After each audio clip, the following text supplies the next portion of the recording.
6 Français sur 10 indiquent aujourd'hui ne pas être satisfaits de la qualité des services publics. C'est ce que révèle une récente enquête réalisée par Opinionway et le think tank Le Sens du service public. À l'heure de la dématérialisation avec un grand nombre de procédures et démarches administratives qui se font en ligne, nombreux sont les usagers qui attendent plus de proximité et de contact humain, à l'image de ce qui se fait par exemple dans les quelques 3000 maisons France Service installées un peu partout sur le territoire.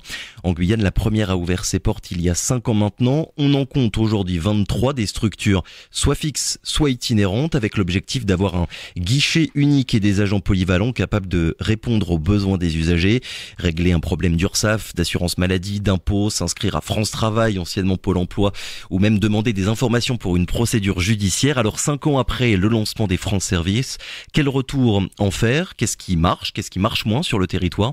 Pour en parler, Margot Renaud est notre invitée ce matin. Bonjour. Bonjour. Et merci d'avoir accepté notre invitation. Margot Renaud, vous êtes la directrice générale de la coordination et de l'animation territoriale à la préfecture de Guyane. Déjà sur le déploiement des structures, Margot Renaud, je le rappelle, l'objectif qui avait été annoncé par le gouvernement il y a 5 ans, c'était que 100% de la population soit à moins de 30 minutes d'une structure. Quand on regarde la carte des France Service en Guyane, on se rend compte qu'il y en a beaucoup, je le disais, il y en a 23.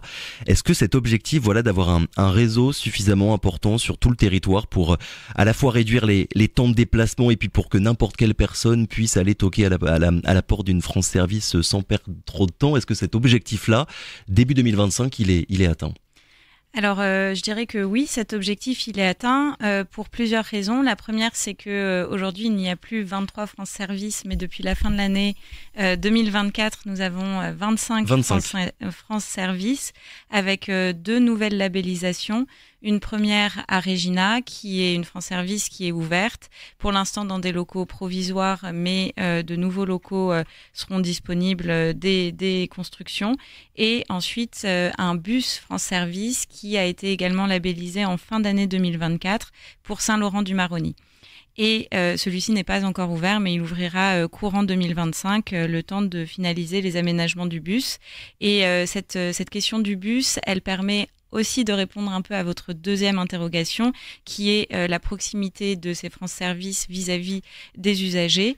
Et les bus permettent réellement l'aller vers, de pousser encore plus loin cette notion qui est celle au cœur des France Service, c'est-à-dire de rapprocher les usagers et les services publics. Donc les bus, il y a celui qui va ouvrir à Saint-Laurent-du-Maroni, il y en a également un à Matoury qui permet aussi de limiter les déplacements des usagers et donc de répondre à leurs besoins. Et surtout, et ça c'est vraiment une spécificité de la Guyane, on a su s'adapter à la géographie de la Guyane puisqu'il y a une pirogue France Service, la pirogue à l'est, qui va jusqu'à Troisseau et à Wanari de l'autre côté en fonction des besoins. Donc on s'adapte réellement à la géographie de la Guyane. Donc 25 France Service sur tout le territoire, est-ce qu'il y en a d'autres de prévus? Est-ce que 25 c'est suffisant ou bien vous constatez que dans telle ou telle zone, il y a encore un besoin finalement d'en construire d'autres? Alors, je pense qu'il y a 2 choses. La première, c'est on voit que la pirogue France Service de l'Est fonctionne très bien. Elle répond à un besoin pour des populations qui sont assez isolées et il n'y aurait pas forcément de nécessité d'ouvrir une France Service à Troisseau. En revanche, faire venir les services publics à Troisseau, c'est important.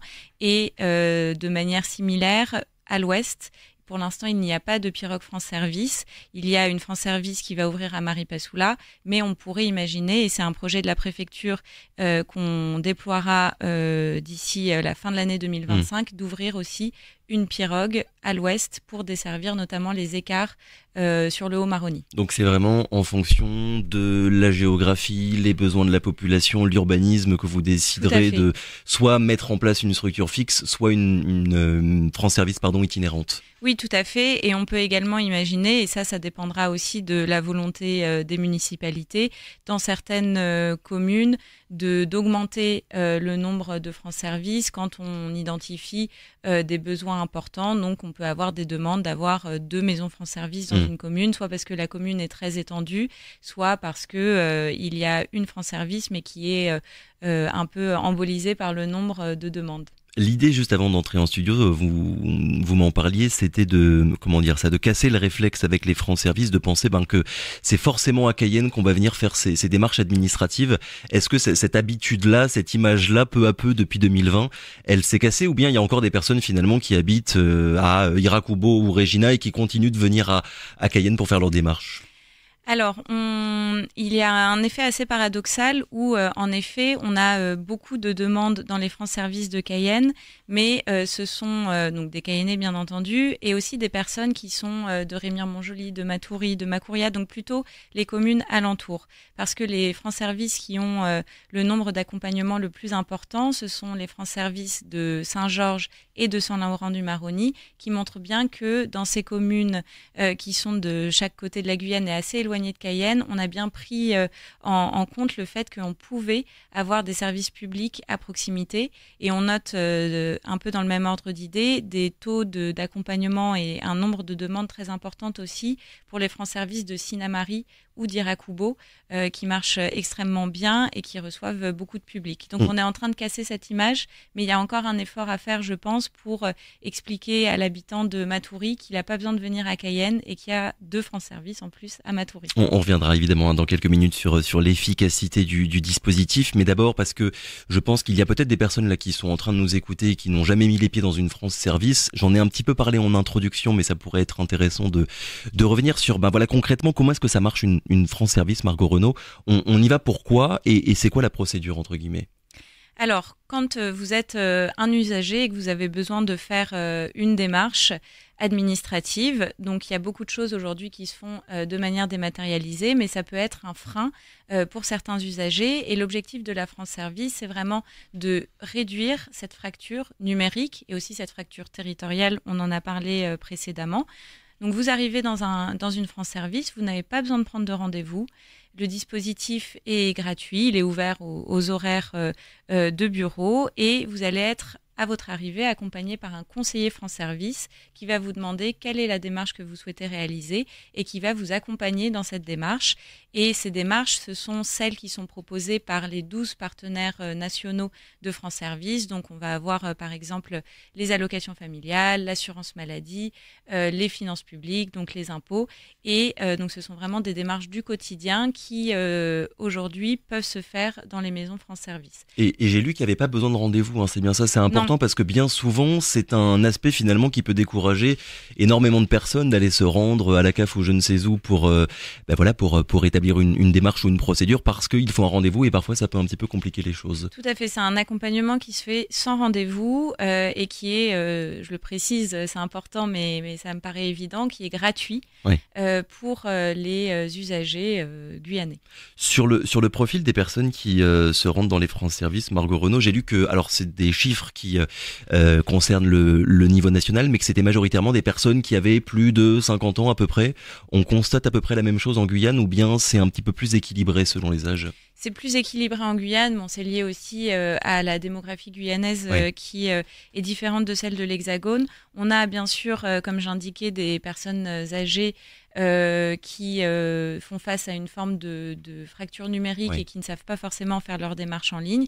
On a aussi des personnes pour qui la maîtrise du français n'est pas toujours évidente, et c'est vrai que au sein des France Service, un certain nombre de conseillers peuvent parler des langues locales, puisque ce sont des Guyanais qui travaillent dans les maisons France Service. Et ensuite, on a aussi quand même des jeunes qui sont aussi éloignés du numérique ou de certains usages administratifs et qui viennent dans les France Service. C'est peut-être une spécificité de la Guyane. On le voit beaucoup pour les impôts notamment, des publics qui sont assez jeunes, ce qu'on retrouve un peu moins en Hexagone. Il y a évidemment la question de la langue, il y a la question de la géographie aussi qui peut parfois être délicate en Guyane. L'objectif quand même national il y a quelques années, quand les France Service ont été lancés, c'était de dire que énormément de Français constatent que les démarches sont trop compliquées et sont trop complexes. Est-ce que peu à peu, vous avez l'impression justement qu'avec ces France Service, ce sentiment-là, il est un petit peu moins présent qu'il y a quelques années, ou bien il y en a encore beaucoup de personnes finalement qui vont dans une France Service parce qu'elles disent aux agents qui sont sur place, je n'arrive pas à comprendre comment est-ce que ça marche? Alors, bien sûr, les conseillers France Service ne font pas de la formation numérique. Pour ça, Oui. il y a d'autres structures et d'autres associations. Mais néanmoins, le fait de pouvoir accompagner les usagers dans leur démarche, ça permet également de leur montrer que le service public est présent et pas que sur Internet, qu'il est encore présent physiquement. Et dans l'évolution de la société, je pense que c'est un élément extrêmement important et peut-être encore plus dans les territoires plus reculés où le lien social est primordial, plus que dans les grandes villes où on est peut-être plus habitué à cette dématérialisation. Il y a eu une vraie prise de conscience de la part de l'État qui avait des difficultés, des défaillances à ce niveau-là. Moi, je me souviens quand j'étais étudiant en journalisme, maintenant ça commence un petit peu à remonter, un des premiers sujets qu'on nous faisait faire justement, c'était déjà ce sujet-là, celui de l'accès au service public, avec énormément de personnes, énormément de Français qui pouvaient se sentir totalement désarmés finalement face à l'administration. Est-ce que, vous parliez d'aller vers tout à l'heure, est-ce qu'il y a eu un vrai changement de posture finalement de la part des services de l'État depuis ces dernières années ? Oui, je pense que cette notion d'aller vers et d'avoir une France Service à proximité, c'est une réponse de l'État au désert peut-être des services publics. Et c'est là où le numérique a aussi un double rôle. C'est-à-dire qu'une maison France Service, elle ne pourrait pas fonctionner si l'État ne s'était pas développé sur le numérique et ne proposait pas un certain nombre de services sur le numérique, puisque les conseillers France Service, ils doivent conseiller sur une palette de services publics. Ils peuvent pas connaître par cœur l'intégralité des démarches, et c'est aussi grâce à Internet qu'ils peuvent y répondre et qui peuvent apporter des solutions aux usagers. Et un autre élément qu'on essaye de développer, notamment la DRFIP, c'est de développer des visios dans les France Service quand les conseillers sur des points spécifiques n'ont pas forcément la réponse aux demandes des usagers, de pouvoir avoir un lien avec le Cayenne ou l'administration ici à Cayenne pour pouvoir répondre aux besoins des usagers.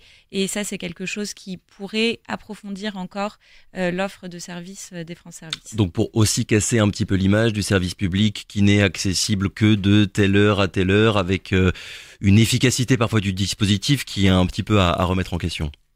Oui, alors après, les France Services sont ouverts quand même à des horaires de bureau. C'est normal, il y a des conseillers qui y travaillent, donc eux aussi doivent pouvoir faire leur démarche administrative et bien sûr avoir un rythme habituel. Mais je pense que la question des visios, c'est aussi plutôt pour essayer d'améliorer la pertinence du service qui est apporté.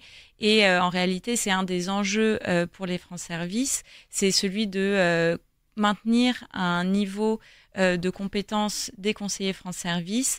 Donc il y a un sujet de formation des conseillers France Service. Au début de l'année, on a lancé un nouveau cycle de formation généraliste pour tous les conseillers France Service. Il y en a 60 sur le territoire au total, donc dans les différentes maisons France Service. Et ensuite, chacun des partenaires propose également des formations spécifiques pour approfondir l'accompagnement dans leur domaine. Alors, il y a quelques mois, il y a la Cour des comptes qui s'est penchée en détail sur le programme France Service. Dans l'ensemble, le rapport, il est assez positif, il faut le dire. Un point noir quand même et qui est important, c'est la visibilité. Je cite, le réseau reste insuffisamment connu des habitants. D'après un sondage de l'an dernier, seulement 46% des personnes interrogées ont entendu parler des espaces France Service. En Guyane, déjà, c'est quoi le bilan que vous faites à ce niveau-là ? Est-ce que la population connaît massivement et majoritairement, finalement, l'existence de toutes ces structures, Margot Renaud ? Alors, le rapport de la Cour des comptes, déjà, ça a souligné, comme vous l'avez dit, est positif et met en avant le fait que c'est un dispositif qui répond aux besoins des usagers. Oui. C'est un élément qui est assez important à noter. Il pointe également que beaucoup de France Service sont connus par le bouche à oreille. C'est le cas en Guyane, comme beaucoup de choses d'ailleurs, qui est connu par le bouche à oreille. Et dans le cadre des audits qui sont mis en place par l'ANCT, donc l'Agence nationale de la cohésion des territoires, qui pilote le réseau France Service, on est allé dans les différentes France Service pour bien voir qu'elles étaient identifiées, identifiables. Oui. Donc, vérifier les affiches, est-ce qu'elles sont bien indiquées avant la France Service, qu'on puisse avoir des panneaux qui nous amènent jusqu'à la France Service. La plupart des France Service en Guyane sont plutôt bien identifiés, mais il faut encore développer la communication. C'est la raison pour laquelle je suis là aujourd'hui également. C'est la raison pour laquelle on a aussi créé un Facebook des France Service pour que les usagers sachent où elles sont et quels sont leurs horaires et si elles doivent fermer pour telle ou telle raison. Oui, et puis c'est un dispositif qui est assez jeune, au final il a à peine quelques années, donc c'est peut-être aussi normal que ça prenne du temps pour que ça devienne un réflexe pour toutes les personnes. Oui, tout à fait, c'est un dispositif qui doit encore s'ancrer dans la population, mais on note quand même une progression des accompagnements, et y compris lorsqu'on ouvre une nouvelle France Service, de nouveaux accompagnements arrivent assez rapidement. Là, on verra les chiffres de Régina à la fin de l'année, oui. Mais une France Service qui ouvre, c'est une France Service qui a des demandes, et ça, c'est un point extrêmement positif et qui témoigne du besoin encore important pour les usagers. Je reprends ce rapport dont je parlais il y a 5 minutes sur la fréquentation. Depuis 2020, près de 20 millions de demandes ont été traitées par les France Service, donc partout en France, pas qu'en Guyane. Ça fait une moyenne, je crois, de 14 accompagnements par jour. En Guyane, justement, sur la fréquentation, vous constatez quoi? Est-ce que ça marche bien, et surtout, est-ce que ça marche de mieux en mieux quand on regarde l'évolution depuis 2020? Alors, on n'a pas toutes les statistiques sur l'intégralité de la période puisque ça a mis un peu de temps à être déployé. Mais en 2024, par exemple, on a 50 000 accompagnements sur les 23 à l'époque France Service de Guyane.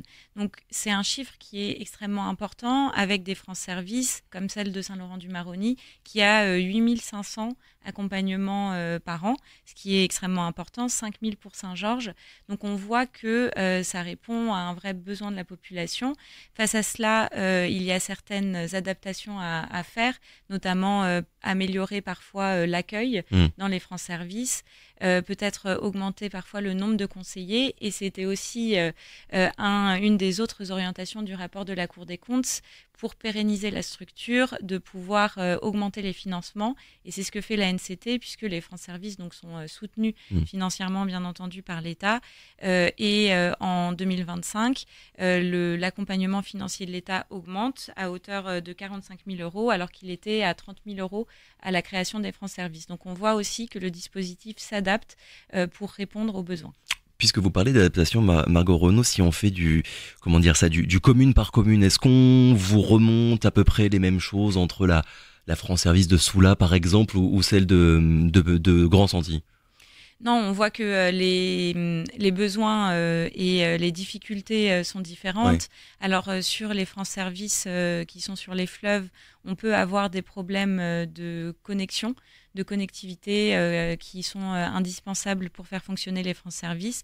Donc ça, c'est quelque chose sur lequel on demande aux France Service de nous remonter les difficultés et sur lesquels on travaille, notamment éventuellement pour avoir une redondance des réseaux pour faire en sorte que la France Service puisse toujours fonctionner. On a également des problèmes parfois de formation des conseillers et de présence des conseillers, mais je dirais que c'est assez commun à la plupart des dispositifs de services publics, que ce soit en Guyane ou également en France métropolitaine, s'assurer que les conseillers restent, continuent à se former, et c'est vrai que ce turnover peut parfois limiter un petit peu l'effet des France Service. Mais est-ce qu'il y a eu une déclinaison guyanaise, on va dire, du dispositif France Service? Je parlais il y a quelques minutes de ce rapport de la Cour des comptes qui analyse finalement ce qui s'est passé au niveau national. J'ai cherché, il n'y a pas grand-chose finalement qui est dit sur l'aspect purement guyanais des France Service. Est-ce que dans le déploiement de ce qui a été fait depuis quelques années, vous avez pensé, enfin en tout cas l'État a pensé finalement à s'adapter aussi aux besoins des populations? On parlait tout à l'heure des différences entre les besoins du fleuve qui ne seront pas les mêmes finalement que les besoins des populations sur le littoral. On sait bien par exemple que la question de la langue, c'est une des difficultés qui peut expliquer le non-recours au droit en Guyane. Est-ce que vous avez pris conscience de toutes ces spécificités-là pour arriver à proposer un dispositif le plus pérenne possible? Oui, les France Services sont adaptés localement. Donc, je citais les 12 partenaires nationaux. Il y a aussi des partenaires locaux qui se font au gré des besoins de la population. Donc, en Guyane, par exemple, on va déployer en 2025 2 partenariats locaux. Le premier avec la MDPH, donc la mission départementale pour les personnes handicapées, qui va permettre d'apporter l'information sur les dispositifs existants pour les personnes handicapées.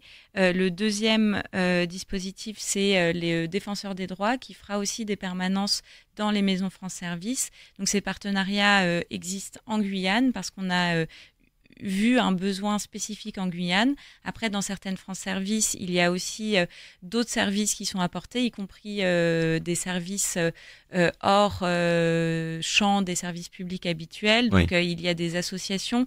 Je pense à la France Service d'Irakubo, où on a une association qui fait des permanences sur l'aide à la santé sexuelle. On a aussi à Irakubo un médecin, un opticien qui fait des permanences. Donc, le réseau France Service, il est très adaptable. Il doit répondre au territoire et aux besoins de la population. Et quand on voit qu'il y a un besoin spécifique, on essaye d'apporter une réponse en nouant des partenariats particuliers. Et encore une fois, la pirogue France Service de l'Est, c'est aussi une réponse aux besoins des populations, d'autant plus que pour la pirogue France Service de l'Est, il n'y a pas de conseiller France Service. Ce sont en réalité des personnes, des administrations à Cayenne qui vont pendant une semaine sur la pirogue et qui font les démarches administratives avec les usagers. Ouais, donc l'idée en fait peu à peu, c'est vraiment de faire des France Service un point d'information unique qui touche à énormément de domaines. Unique. Voilà, guichet unique pour ne pas que les personnes se perdent entre toutes les administrations et tous les lieux.